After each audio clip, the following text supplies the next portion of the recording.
Sabe, geralmente, quando a gente pensa no fim de um relacionamento longo, a imagem que vem à cabeça é de um evento grandioso, né? Uhum, com certeza. Aquela explosão clássica.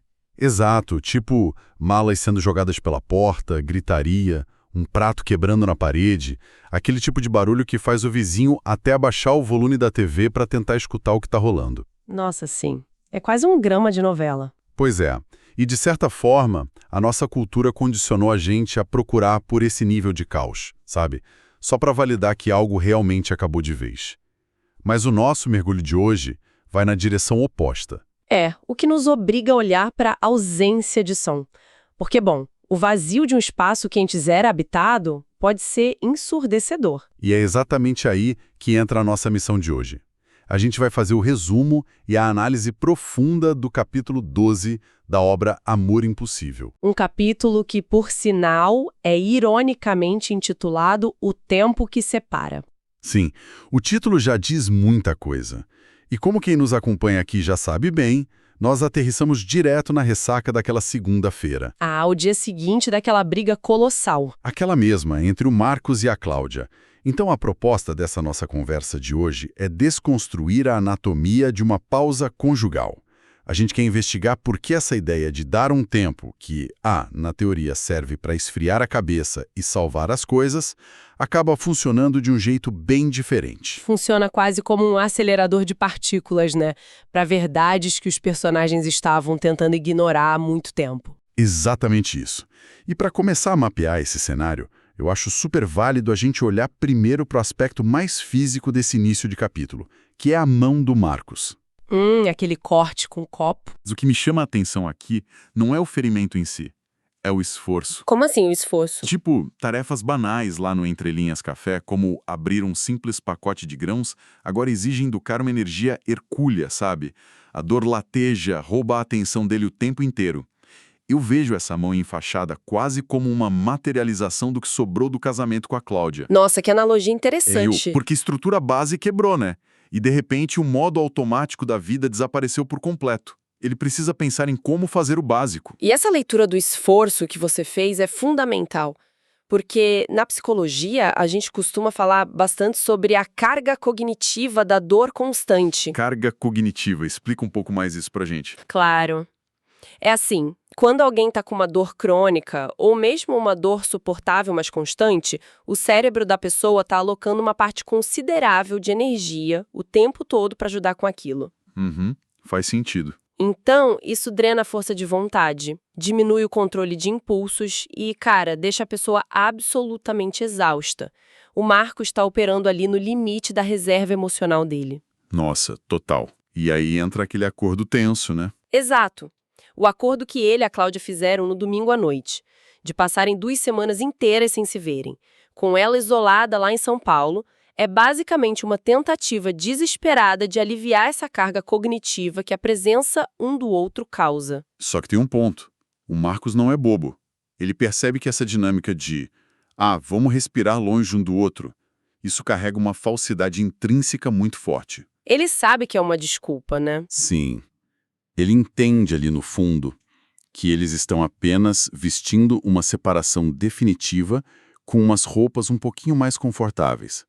E a grande ironia da coisa é que a Cláudia também sabe disso. Ela tem plena consciência. Tem, porque antes de embarcar para São Paulo, ela deixa aquela sombra gigantesca pairando.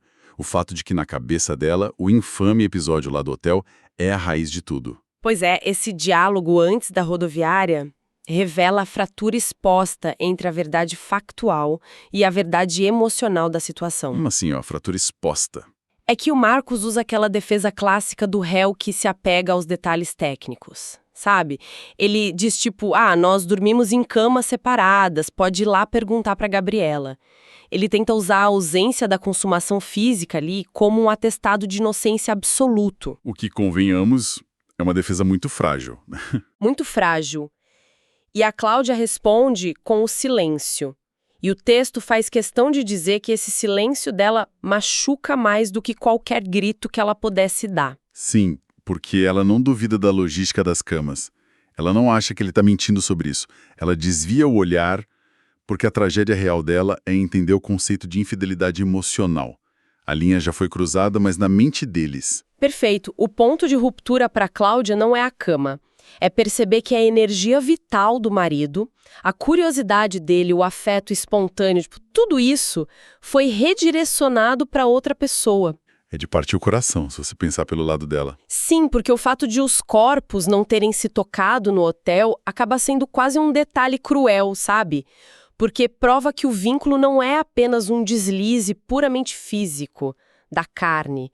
É uma conexão profunda. Nossa, isso é muito pesado. E quando a Cláudia sai de cena fisicamente e vai para São Paulo, ela sem querer remove o que a gente poderia chamar de, sei lá, o policial da sala. O policial da sala. Gostei dessa imagem. É porque sem a presença dela ali em Taubaté, a dinâmica no Café Entrelina sofre uma mutação imediata. É visível na própria organização do espaço físico, sabe? Sim, aquele freio de mão invisível é solto. Exatamente. A Gabriela, como contratou uma assistente nova, que a gente já vai falar sobre ela, passa a cobrir o atendimento na cafeteria direto com o Marcos. A matemática do ambiente muda completamente e o tempo que eles passam dividindo o mesmo ar dispara. E isso nos leva a um dos momentos que, para mim, é um dos mais complexos de interpretar no livro todo. A cena da embalagem. Essa mesma. Na terça-feira, o Marcos está lá sofrendo com o machucado e a Gabriela, num gesto de muito, mas muito cuidado íntimo, vai lá e abre uma embalagem para ele. Sim, e aí o assunto do casamento surge do nada. E o Marcos confessa, com aquele tom melancólico dele, que ele e a Cláudia decidiram dar um tempo. E a reação da Gabriela dita o tom do peso moral de toda a narrativa. E aqui eu preciso parar e levantar uma questão. Porque, cara, isso me incomodou bastante na leitura. Eu fiquei intrigado. Qual parte exatamente? Quando ele diz que o casamento está pausado, a Gabriela baixa os olhos e diz, e eu cito, "Eu sinto muito". E ela diz isso com uma tristeza muito palpável. Mas peraí, vamos pensar friamente aqui. Há meses existe uma tensão magnética entre os dois. Eles se desejam, a gente sabe disso. O casamento era a única grande barreira. Sim, o muro que separava os dois. Exato. E se essa barreira está ruindo agora, por que a Gabriela não sente, pelo menos, sei lá, uma faísca de alívio ou de esperança? Por que a dor toma frente de qualquer tipo de comemoração interna? É uma ótima pergunta. E a resposta é que a fantasia acabou de colidir com o mundo real. Como assim? Pensa bem. O conceito de um amor platônico, ou aquele flerte velado por olhares e toques meio que acidentais, tudo isso é um ambiente muito seguro. Ah, porque tá só no campo das ideias, né? Exatamente. É um jogo que não gera vítimas imediatas enquanto permanece na esfera da possibilidade. Ninguém está se machucando de verdade ainda. Mas no segundo que o Marcos verbaliza o dar um tempo, o peso das consequências desaba sobre a cabeça dela. Nossa, a realidade bate na porta. Bate forte. E a Gabriela não é ingênua e ela tem um respeito genuíno pela Cláudia. O que dói nela ali é a dissonância cognitiva. De repente, ela percebe que não é mais só a coprotagonista de um romance proibido na própria cabeça. Ela é o pivô da situação real agora. Exato. Ela se depara com a realidade crua de que está, de alguma forma, no centro da destruição de uma família que ela estima. Não existe alegria fácil, sabe? Quando o seu suposto caminho livre é pavimentado pelos destroços emocionais de outra mulher. Entendo. Faz todo sentido agora. O peso moral anula qualquer possibilidade de celebração. É tipo uma culpa muito antecipada. E olha, enquanto a Cláudia em São Paulo começa a perceber sozinha que essa pausa é na verdade o começo do fim, a melancolia lá em Taubaté ameaça engolir todo o capítulo. Fica um clima pesadíssimo. O ar fica denso. Até que o autor resolve nos jogar uma boia de salvação, né? E em formato de caos puro. Sim. Um choque térmico narrativo muito necessário. A chegada da Patrícia... O furacão Patrícia. A nova funcionária da livraria que é prima da Gabriela. Como nós já sabemos quem ela é do nosso conhecimento geral da obra, O que me fascina aqui não é a introdução do personagem, mas o contraste absoluto de frequência que ela traz. Ah, ela destoa de todo mundo ali. Totalmente, porque todos os outros personagens, o Marcos, a Gabriela, estão pisando em ovos. Eles estão operando na base de silêncios medidos do que não é dito. O subtexto o tempo todo. E então a Patrícia entra esbarrando nas cadeiras. Isso, falando alto, tocando nas pessoas, ignorando qualquer limite de espaço pessoal. Ela é tipo um trator passando por cima daquele jardim de segredos que o Marcos passou meses cultivando. Sim, e a função da Patrícia ali vai muito além do mero alívio cômico para a leitura. Em dinâmicas de isolamento emocional, as pessoas costumam criar o que a psicologia chama de folia A2. Folia 2, loucura 2? Isso mesmo, é uma ilusão compartilhada.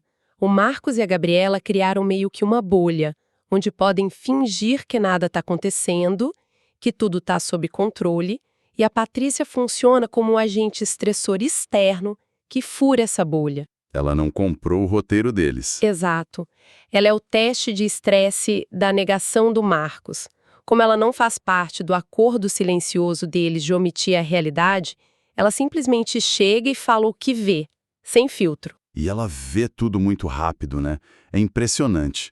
No meio daquela conversa toda agitada no café, o Marcos tenta perguntar pela Gabriela com uma casualidade que é, assim, obviamente falsa. E a Patrícia joga a isca na mesma hora. Aquela isca perigosa. Ela diz que a prima passou mal, teve enjoos fortes e foi levada ao pronto-socorro pelo Jonathan. Cara, o Marcos entra em curto-circuito na mesma hora. Ele puxa o celular, o pânico fica escancarado no rosto dele. Ele perde a pose de cara. Perde total. E a Patrícia, lendo as microexpressões dele como se fosse um radar, manda bomba. Já pensou se ela estiver grávida? Olha, o ataque dela é cirúrgico ali. Ela mapeia as vulnerabilidades do Marcos em tempo real. E aí, quando o Marcos tenta uma retirada tática, dizendo, ah não, o Jonathan e a Gabriela dariam bons pais, ela dobra a aposta. Ela é afiada demais. Muito afiada. Ela responde com uma ironia bem fina, questionando quem garante que o filho seria mesmo do Jonathan. Ela força o Marcos a engolir a própria hipocrisia na hora. Nossa, sim. Porque ele tenta argumentar dizendo que o Jonathan é a única pessoa a quem a Gabriela dá alguma abertura na vida. E a Patrícia simplesmente desmonta ele com um provocador. Não tenho tanta certeza disso, não. E esse diálogo deixa o Marcos completamente devastado por dentro. Sim, e é fascinante. Depois que a Patrícia vai embora, o texto descreve que o Marcos sente um ciúme amargo. Um ciúme assim triste, silencioso, quase humilhante. Humilhante é a palavra-chave. Mas aqui, me ajude a entender a mecânica disso na mente dele, porque, logicamente, isso parece um paradoxo enorme. Como é possível o Marcos ser corroído pelo ciúme de algo que ele tecnicamente nunca teve? É um ótimo ponto de debate. Porque pensa bem, ele nunca beijou a Gabriela. Não existe nenhum compromisso formal entre eles. Sofrer e se humilhar por perder o que não é seu parece desafiar a racionalidade humana. Olha, desafia a racionalidade sim, mas obedece perfeitamente à teoria da perda ambígua combinada com desejo mimético. Nossa, elabora isso, perda ambígua. Seguinte, o Marcos não está apenas com ciúmes do Jonathan por causa da Gabriela. O tormento do Marcos nasce da percepção do potencial que está escapando pelas mãos dele. Quando a Patrícia planta a semente de que a Gabriela pode ter uma vida íntima com outra pessoa, o Marcos é brutalmente confrontado com a passagem do tempo. O tempo não está pausado na vida dela só porque o casamento dele está em suspenso. Perfeito, você matou a charada. O Marcos vive preso na memória daquele quarto de hotel em São Paulo. Ele lembra com dor do recuo da Gabriela e o que destrói ele de verdade não é a rejeição, porque, lembre-se, ela não rejeitou ele por falta de desejo. Não, ela recuou dizendo, eu não posso fazer isso com a Cláudia. Exatamente. O ciúme humilhante dele vem da constatação de que ele está perdendo a Gabriela pro puro acaso. Para circunstâncias. Sim. Enquanto ele está lá Paralisado pelas amarras de uma história antiga, tentando não machucar a esposa e sendo covarde, a Gabriela continua existindo no mundo. Ela está vulnerável a outras histórias, a outras pessoas que não têm os mesmos impedimentos que ele tem. Nossa, é o terror absoluto de se tornar irrelevante na vida de alguém por pura falta de coragem de agir. É o peso da inação esmagando ele. Essa leitura amarra perfeitamente o desespero dele no capítulo. E olha, é curioso como a estrutura do livro é inteligente. O autor não deixa a gente respirar nessa angústia por muito tempo, porque logo em seguida somos jogados para o extremo oposto da situação. O alívio cômico, ou melhor, o alívio emocional chega. Sim, no fim da tarde a Gabriela finalmente aparece no café. E, ufa, não era gravidez. Era apenas uma queda de pressão por falta de alimentação mesmo. Aquele clássico mal-estar. Mas o estrago mental no Marcos já tinha sido feito, né? Com certeza. O susto deixou marcas. Mas aí, quando o expediente acaba, a Patrícia vai embora com toda aquela energia caótica dela, levando embora a tensão também. E o ambiente ali no café sofre uma descompressão quase imediata. As portas metálicas do entrelinhas descem e o mundo exterior é temporariamente abolido da vida deles. Que imagem poética. Eles fecham a loja juntos e aí o Marcos, num ímpeto, convida a Gabriela para jantar lá mesmo. O lugar tá vazio, só os dois. Ele vai e prepara uma lasanha super simples, sabe? E eles sentam à mesa perto da janela, o café inteiro só para eles. É um cenário bem intimista. Muito. A imagem que me vem à mente lendo essa parte é a de um ensaio geral. Ensaio geral. O que mostra muito sobre o vínculo.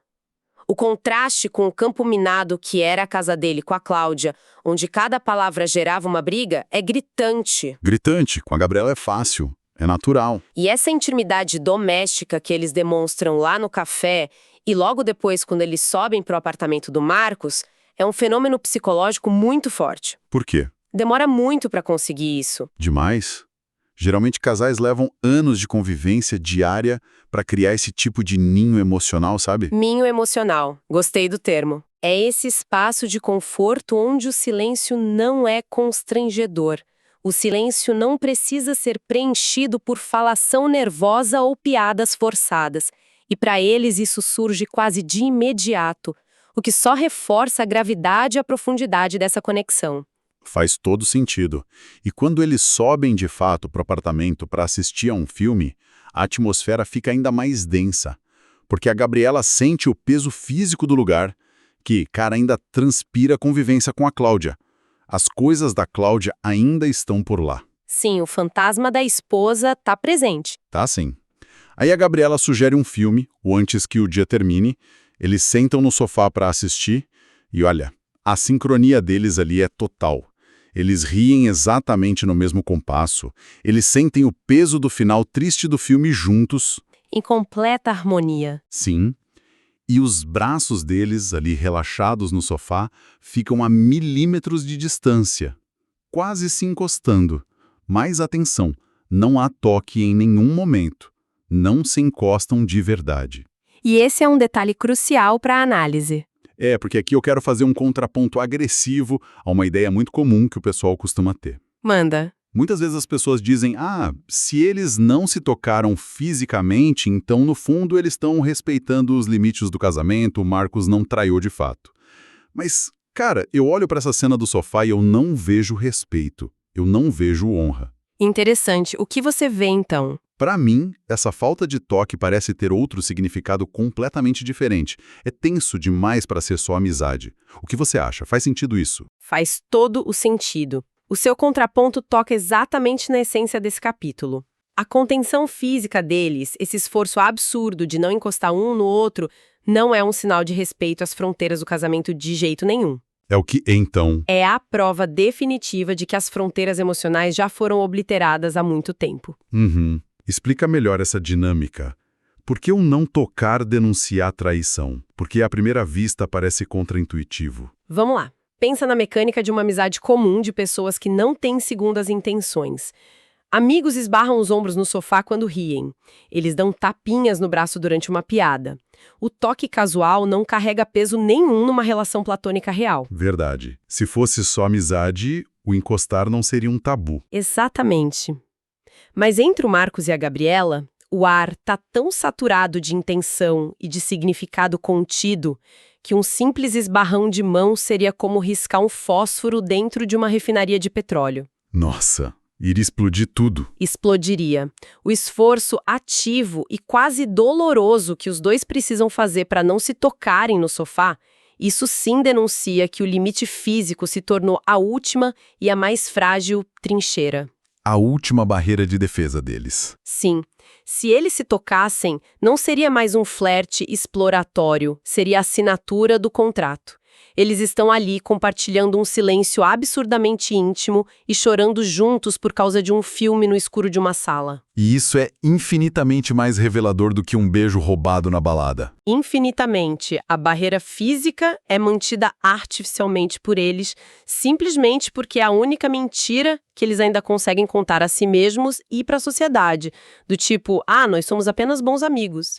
É quase como se o corpo soubesse que a mente já traiu completamente.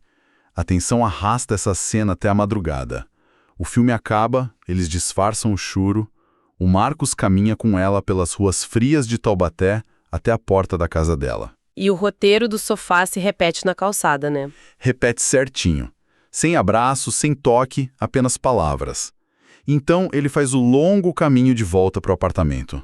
Um apartamento que agora não é apenas silencioso, mas brutalmente e dolorosamente vazio sem ela lá. E a fatura emocional de tudo que aconteceu nesse dia frenético é cobrada na forma de uma bela insônia.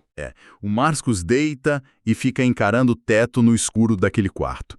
E é nessa insônia solitária que ocorre a verdadeira virada de chave do capítulo 12. O momento de epifania. Sim, o limbo em que ele tentou se equilibrar nas últimas semanas tornou-se insustentável.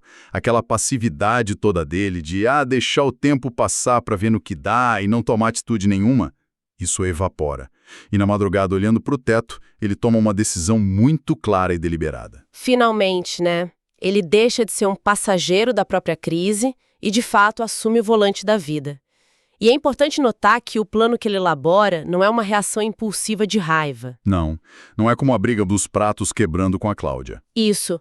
Não é uma explosão. É um cálculo existencial frio. Exato. O plano traçado é o seguinte. Ele percebe que no fim de semana seguinte, com a Cláudia prolongando a estadia dela lá em São Paulo para continuar dando o famoso tempo, o cenário vai estar totalmente livre aqui em Taubaté.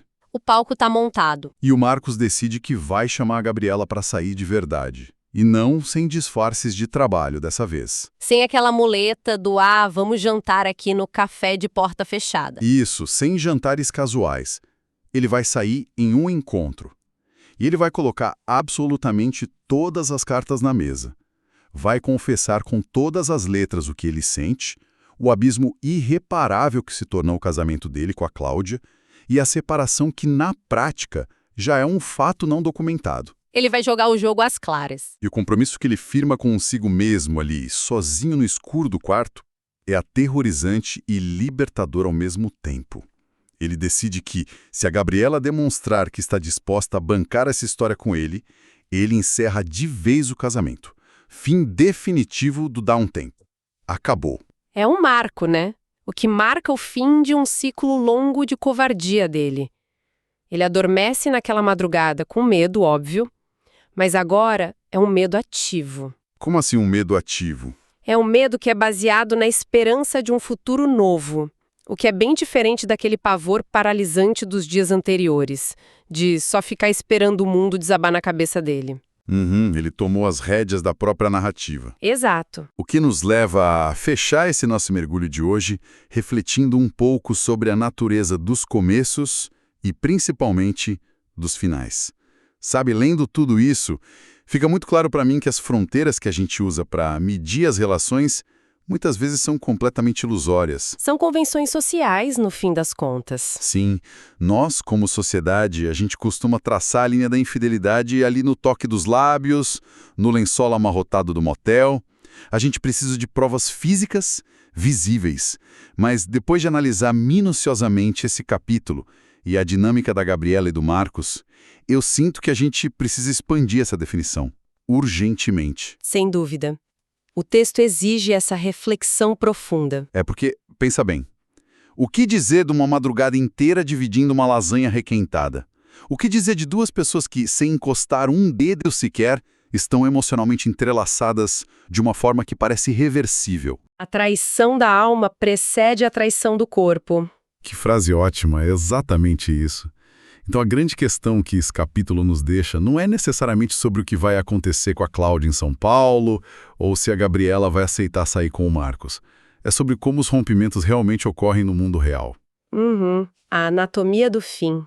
E aí eu deixo essa provocação final para quem está acompanhando a gente. O fim de um casamento de anos acontece de fato no dia em que o advogado entra com a petição de divórcio no cartório? Ou o fim real, aquele que é irreparável, acontece naquela madrugada exata em que você encara o teto escuro e percebe que o seu futuro, a sua paz e aquela coragem que te faltou a vida inteira? Tudo isso agora depende única e exclusivamente da vontade de outra pessoa. Nossa, é uma pergunta que fica ecoando. Fica mesmo. E é com esse peso, com essa reflexão que a gente encerra a análise de hoje. Valeu pela companhia e até o próximo mergulho.